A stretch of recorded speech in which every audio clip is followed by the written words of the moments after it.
मी माझे नाव उज्ज्वल जयवंत पालकर. मी आज तुम्हाला तानाजी मालुसरेंचा एक पोवाडा म्हणून दाखवणार आहे. अहो राजे हो जिर राजाजीजी, अहो राजे हो जिर राजाजीजी, स्वराज्याचे बाग तोरण संधी पाहून कोरणा किल्ला घ्यावा ताब्यात, अष्टवी मूर्त ठेव ध्यानात, जिजाबाई वंदराज गडात जी जी जी. कोंढाण्यासारखा बळकट किल्ला मुघलांच्या हाती असणं बरं नाही, ही आपली अस्मिता आहे. प्रणाम केलं मातेला,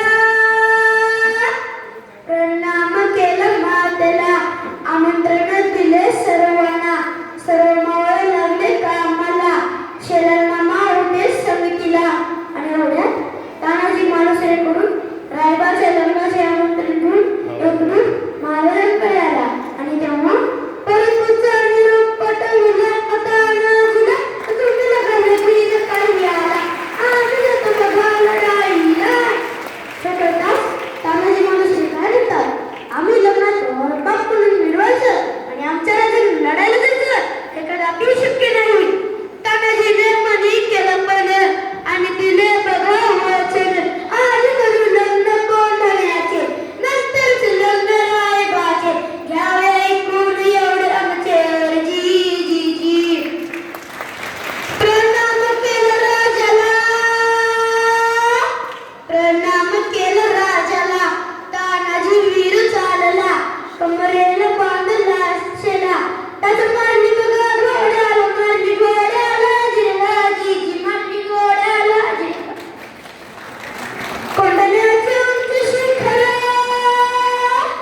कोंढाण्याचे उंच शिखर, रात किरकिर मोठी उघड, गडावर जावे तरी कसे, टाकावे कुणीकडून फासे.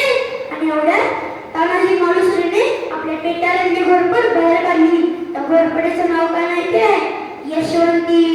यशवंती चाल घोरपड पाणी गोडीला, यशवंती कुंकू होत तुला, आज यावे आमच्या मदतीला, गड येईल आमच्या हाताला, उचल दिले आम्ही राजाला, मावळे चढतो वरतीला, जागी होतो सोवी मानाला, असे करून चढले कोंढाणा, चढले कोंढाणा जिरवाजी, चढले कोंढाणा जिरवाजीजी. त्यावेळी कोंढाण्याचा किल्लेदार होता उदयभान नावाचा एक राजपूत. हे उदयभान